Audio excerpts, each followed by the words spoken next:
Bonjour et bienvenue Alta Frequenza in Giro pour une nouvelle semaine en compagnie de Charles Versini. Bonjour. Bonjour. Vous avez publié un ouvrage, La Liberté Corse, aux éditions L'Harmattan. La Liberté Corse, donc, on va découvrir durant toute cette semaine cet ouvrage et ce qui vous a conduit à l'écrire. On vous a découvert un petit peu dans nos rendez-vous d'information, donc brièvement à travers cet ouvrage, La Liberté Corse, qui commence en fait par une sorte de retour. C'est un homme qui retourne dans sa Corse natale et qui reparcourt à nouveau les endroits qui lui ont été précieux. Exact. Oui. Voilà, donc c'est la Corse du Sud essentiellement qui est représentée. Donc on va notamment dans le Taravo, dans le Haut-Taravo, puis avant cela aussi dans certaines micro-régions. Alors première étape donc de ce livre, c'est cette visite, cette redécouverte des lieux. C'est ça que vous avez voulu décrire. Oui, c'est-à-dire que les premières pages, c'est plutôt les lieux de mon enfance, c'est-à-dire mes villages, à la fois Cotitiave, Soirel, vers Campomor.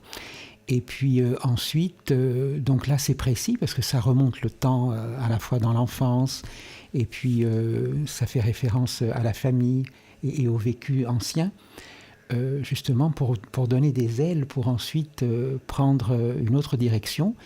Et puis au regard de ce qui se passe dans le monde, c'est-à-dire beaucoup de confusion, beaucoup de désordre, là il y a un retour obligé et nécessaire et vital vers des endroits véritablement authentiques, qui ne sont plus ni dans une violence programmée, ni dans des mensonges, mais qui baignent dans une authenticité en fait de granit.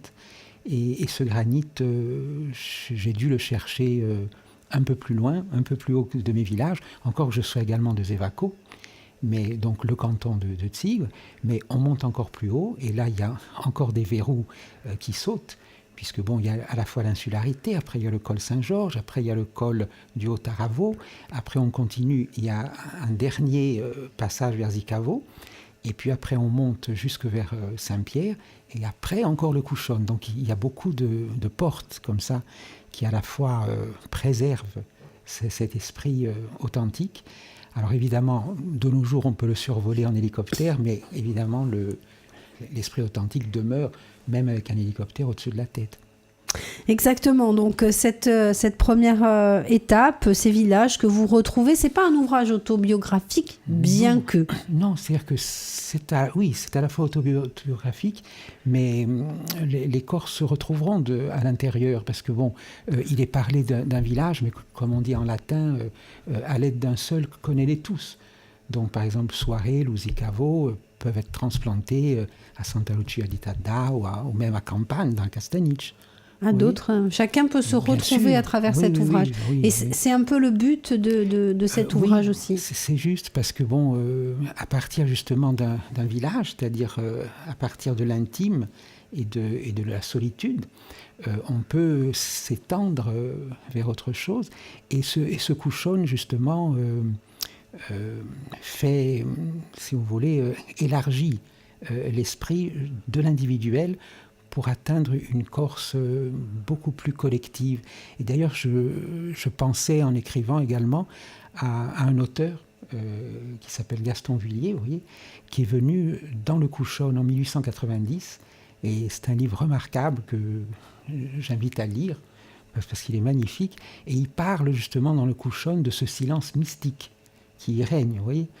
Alors évidemment, entre le silence mystique et le bruit abominable qui peut courir dans les rues actuellement, ainsi que les bruits de certaines pensées tellement tendancieuses, vous voyez, à ce moment-là, dans ce silence mystique, on se réajuste et on retrouve un équilibre originel. On retrouve l'originel, effectivement. Et puis, vous disiez, face à cette agitation dans le monde, avec les événements que l'on a vécus vendredi aussi. Aussi bien vendredi qu'avant. Et qu'après, hélas. Mais ensuite, avec le temps, parce qu'en réalité, les peuples libres et tranquilles d'eux-mêmes, même s'il y a des luttes intestines, toujours, même entre un frère et une sœur, on se bat, même à l'intérieur de soi-même, d'ailleurs. Il y a toujours plusieurs personnages qui se disputent, vous voyez. Mais par contre, justement dans les peuples authentiques, libres et indépendants, En fait, qu'est-ce qui ne gravite pas autour d'eux? Ce sont ni les rois, qui, eux, prennent possession, ni les États, qui sont d'une violence extrême, qui prennent possession, ni même les religions importées, qui prennent possession. Et justement, dans le Kushon, ces trois éléments dévastateurs pour la liberté collective d'un peuple et individuel n'existent pas. Merci beaucoup Charles Versine. On va se retrouver demain justement pour parler de ce Kushon et de ce qu'on peut y découvrir et de la réflexion qui a été menée aussi autour de tout ça. Merci, à demain. Merci. Bonjour et bienvenue, on retrouve notre auteur Charles Versini, bonjour. Bonjour. La liberté corse aux éditions L'Harmattan, que l'on peut trouver un petit peu partout. Cette liberté corse, donc on a évoqué hier la première partie de cet ouvrage, et puis on arrive dans le cœur du livre en fait. C'est cet homme, qui peut être vous, mais qui pourrait être n'importe... Quelqu'un d'autre, n'importe lequel des hommes qui, à un moment donné, eu au cœur la Corse au cœur. Voilà. Donc cette arrivée dans le Kushon, alors on a dit hier aussi, il y a plusieurs barrières qui ont été franchies, oui. Plusieurs barrières naturelles.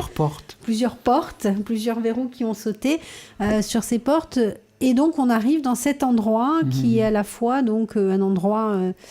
si on le regarde au premier abord, qui peut être un endroit naturellement magnifique, on va dire, mais qui a quelque chose d'autre, qui a un côté plus mystérieux, plus mystique. Une spiritualité précise. Oui. Une spiritualité précise qui, d'une part par son silence, par sa dimension, et puis également par son repli, à la fois par son repli et son ouverture, parce que les bergers... qui étaient ou qui sont là-haut, à force de regarder l'infini, au loin, et la mer, ont un œil très méditatif. Et dans ce silence se forge vraiment une spiritualité particulière. Et en plus, c'est un environnement à la fois qu'ils maîtrisent chaque jour et qui font partie d'eux-mêmes, sans parler justement de textes, admettons, qui sont toujours interprétables et remplis de mensonges pour une stratégie précise. Alors que là, eux, ils sont dans l'être et dans leur devenir à eux, et non pas vers un but précis, soit de rameuter des gens autour d'eux, etc. Ce qui n'est d'ailleurs pas le but de ce livre. Mais ça peut être un éclairage également pour les autres peuples, pour retrouver leur authenticité particulière à chacun, à travers la Corse qui, elle, montre, sans se dénuder non plus, montre cette authenticité, et justement qui est libérée à la fois des dogmes et surtout des religions importées, par exemple, parce que quand on dit, admettons, les racines chrétiennes de la Corse, ça ne résiste pas à un constat qu'en réalité, la chrétienté a mis très très longtemps à s'installer, et elle a toujours buté sur cette authenticité corse, qui en fait n'a pas besoin de ce christianisme importé. Vous voyez ? Et quant aux prophètes bibliques, ils ont toujours été mandatés pour une stratégie. Alors que là, non, dans le Kushon, il y a une spiritualité directe avec le ciel. Voilà, l'infini en dessous de nous, l'infini au-dessus. Et il n'y a pas de petites stratégies, vous voyez, de prise d'accaparement possible des autres consciences et tout. Non, absolument pas. Il y a un mot qui revient souvent, c'est celui de dogme, en fait. Ben oui, dogme, oui, parce que dogme, c'est toujours des routes tracées. Alors que là, on est plutôt dans l'infini, et dans l'infini de soi. Donc il y a un peu la limite de l'individuel, mais qui tend vers un infini extraordinaire, à partir de cet individuel d'ailleurs, les deux étant mêlés. Vous nous avez dit hier, un village pourrait être remplacé par un autre village. Ça n'est pas le cas pour le Kushon, il y a autre chose qui se passe. Non, oui, absolument, bravo. Pour le Kushon, il y a une étendue, et en fait le Kushon est protecteur de ce qui se passe en dessous, disons, les villages qui sont en altitude modérée. Et le Kushon semble un oiseau qui survole tout ça, vous voyez. Voilà. Et en fait, tous ces villages du Haut-Taravo, qui sont commandés, entre guillemets, par le Kushon, mais qui le constituent, bien sûr, ont cette chance d'être au plus près Voyez, et cette violence qu'ils ont pu avoir parfois, ou qu'ils peuvent avoir, il y a ce côté guerrier qui appartient aux Taravo, mais qui est commandé, cette fois on peut le dire, par cette spiritualité très très puissante, qui donne justement à certains qui ont le caractère guerrier, cette force-là, voyez. Mais la spiritualité étant toujours supérieure, parce qu'on y revient, on ne peut pas être violent sans arrêt, c'est pas possible. Donc le calme et la tranquillité arrivent toujours à revenir, vous voyez, et à surmonter tout ça. À surmonter, à être au-dessus. Bien sûr. Merci beaucoup Charles Versigne. On va se retrouver demain pour une nouvelle émission consacrée à votre ouvrage La Liberté Corse, publié aux éditions L'Harmattan. À demain. À demain. Bonjour et bienvenue, Inji, roue consacrée à la liberté corse, un ouvrage publié aux éditions L'Harmattan. Nous sommes en compagnie de son auteur Charles Versigne. Bonjour. Bonjour. Ce couchon ou ce plateau du couchon qui fait partie, qui représente une très très grosse partie de cet ouvrage, avec cette spiritualité, cette universalité. On va y revenir tout au long de la semaine sur cette universalité.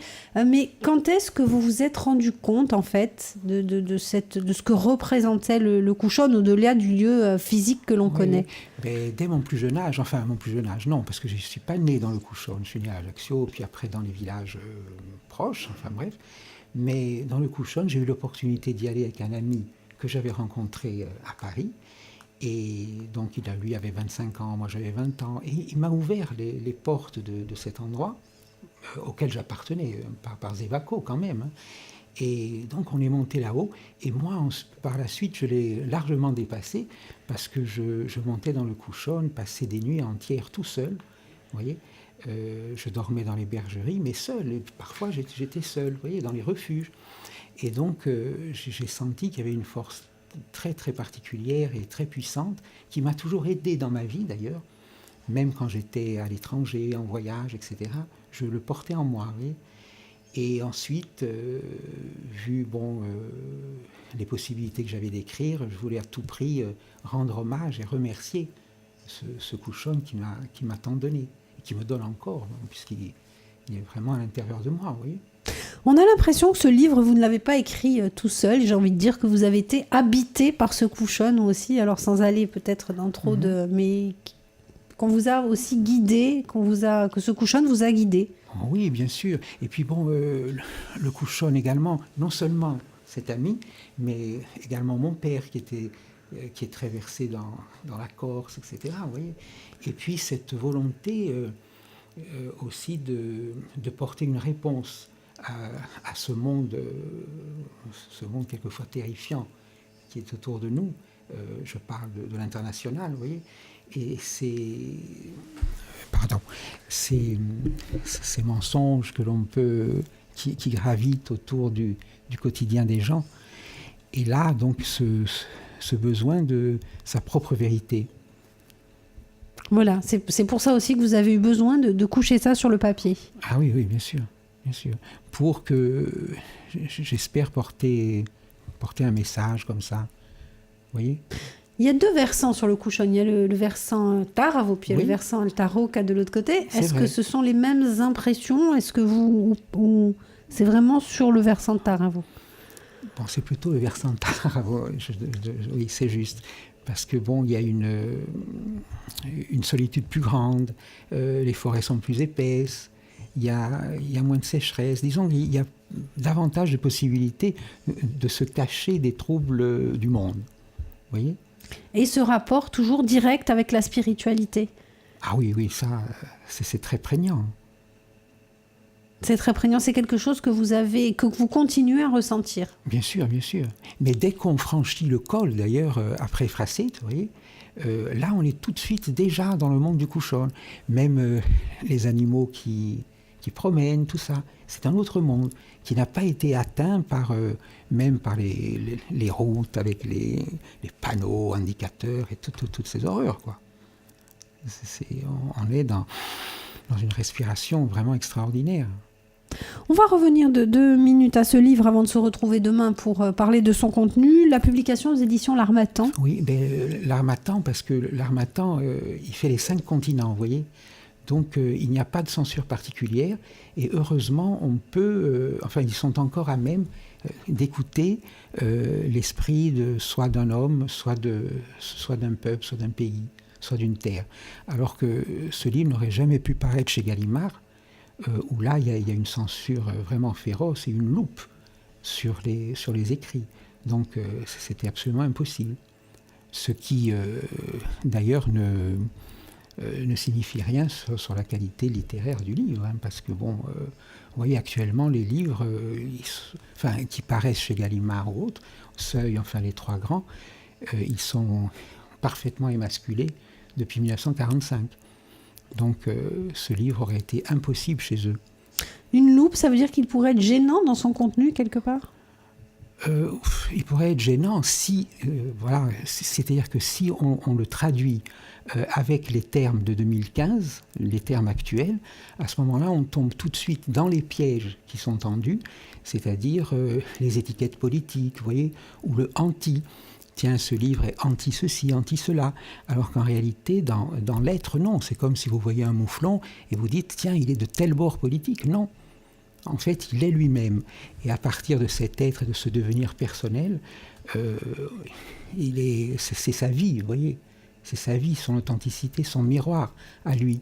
Mais si on dit, le mouflon ne fait pas ça ou ça, il ne dit pas ça ou ça, donc c'est dangereux politiquement. Alors là, on tire le rideau. Voilà, il vaut mieux plus discuter.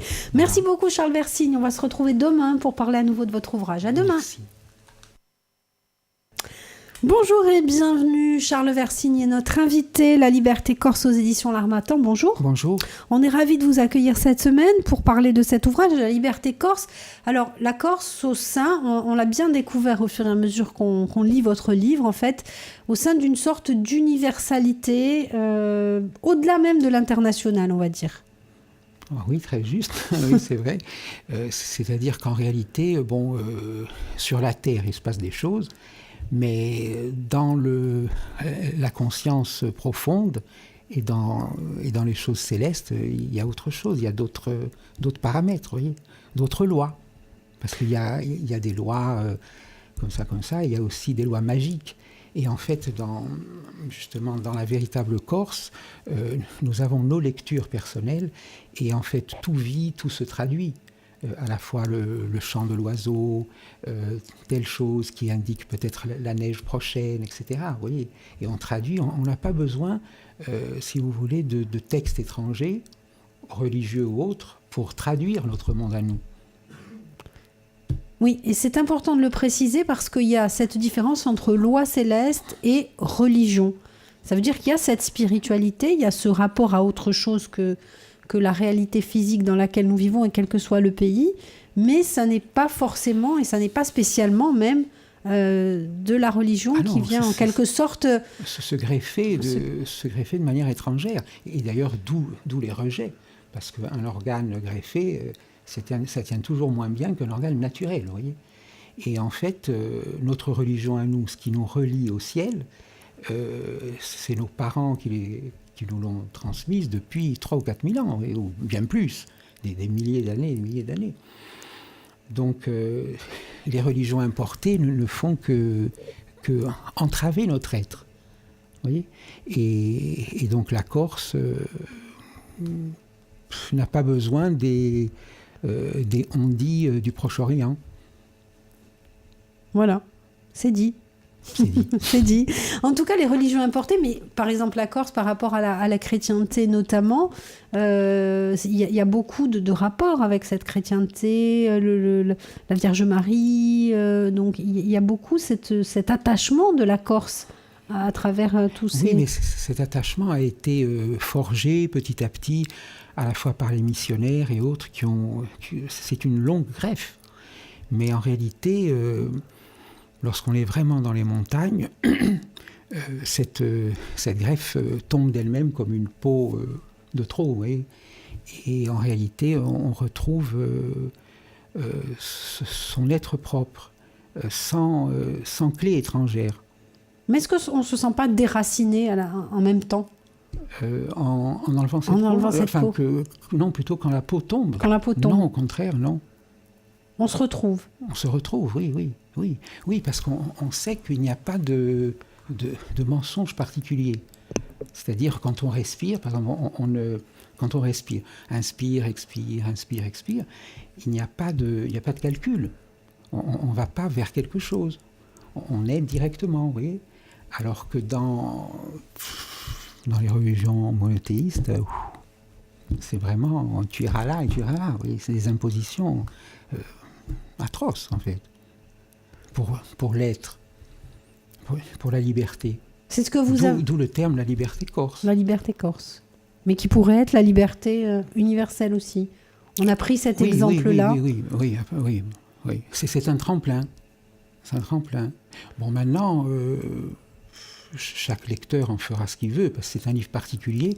Alors certains, admettons, qui voient par le bas, diront « Oh, c'est un livre corrosif, c'est terrible ». Et puis d'autres qui voient par le haut, au contraire, élèveront leurs ailes et diront « Oh, ça me fait un grand bien de retrouver l'air, voyez, et ma liberté personnelle ». Donc chaque lecteur, alors c'est peut-être un livre pour les rares, je ne sais pas, on verra par la suite.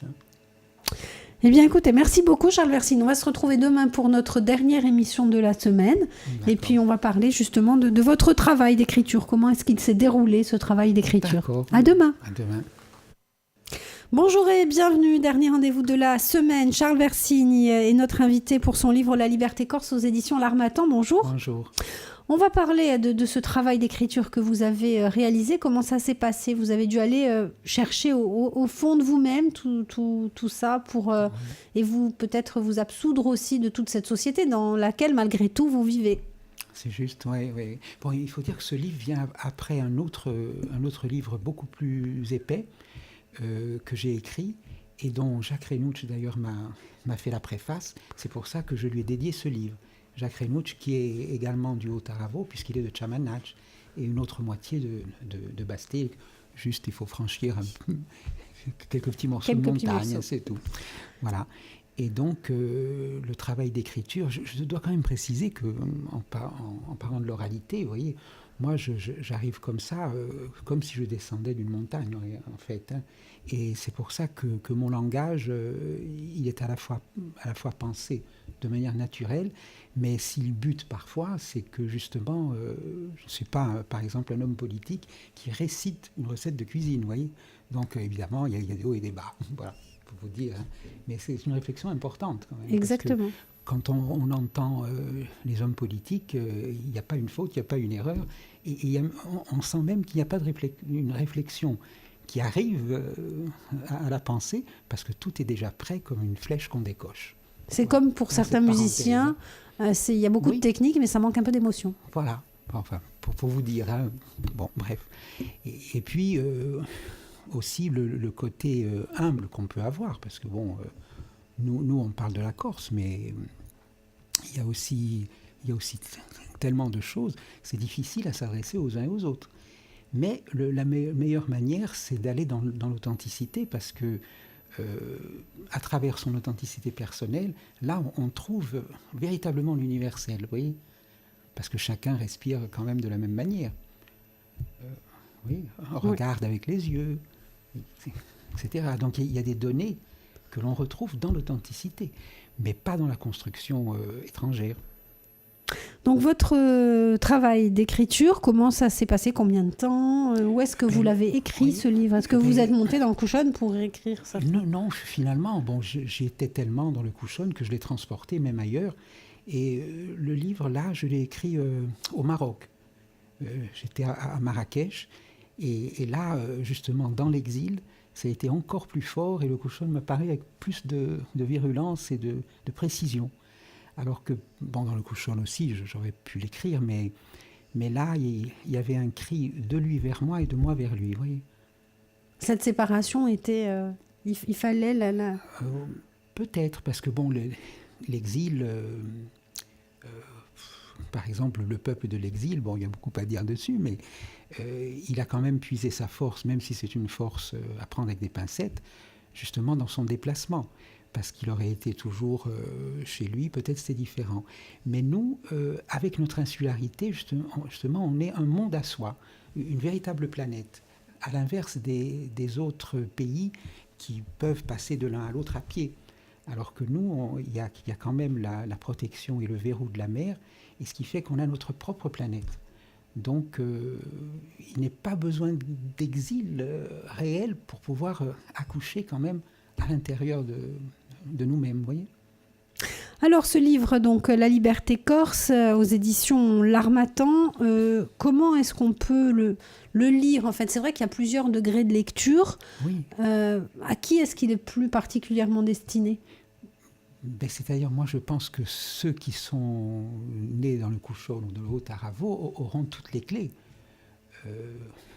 D'abord, c'est une première chose, parce qu'ils ont eu une initiation telle qu'ils rentreront dans le livre beaucoup plus facilement et en fait, presque ils le domineront. Et puis après, le livre leur donnera, oui. Sinon, il faut peut-être, encore une fois, il y a des degrés de lecture, et pour celui que ça dérange ou quoi, il peut le laisser de côté et se tranquilliser complètement, parce que bon, c'est plutôt un livre ami. Donc à la limite, s'il y a des pages qui le dérangent, il peut aller sur d'autres pages. Vous voyez, c'est pas... En fait, ce livre, s'il touche, c'est avec le temps. Mais il ne veut pas emporter directement...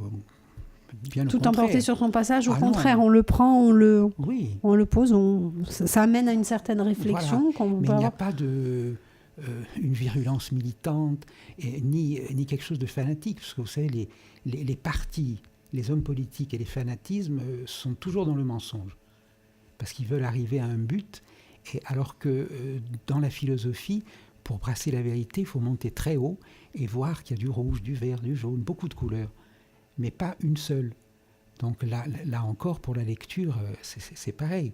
Donc ce n'est ni un homme de parti, ni un fanatique, mais c'est quelqu'un qui a été tellement quand même blessé par tout ce qui se passe dans le monde, qu'il remonte chez lui pour dire, voilà, ce que nous voyons et ce que nous sommes. Voilà. Et alors, s'il rameute quelques personnes, pourquoi pas? Mais ce n'est pas le but du tout. Merci beaucoup Charles Mersine. On va rester justement sur cette très jolie phrase et cette très jolie pensée. On rappelle que cette émission consacrée à votre ouvrage, on peut la retrouver en podcast audio et vidéo sur le site internet et sur les applis de Radio Alta Frequenza. Merci. Merci beaucoup Mme Lanfranc et merci pour vous parce que bon, vous m'avez aidé étant vous-même originaire du Haut-Taravo. Effectivement. Ce qui m'a permis d'être un peu tranquille malgré mon côté émotif. Vous voyez. Voilà. Eh bien écoutez, entre Taravais et surtout du Haut-Taravo, il est normal que l'on parle de ce très beau plateau du Couchon et des très beaux villages qui composent cette micro-région. Merci, à bientôt. Au revoir. À bientôt.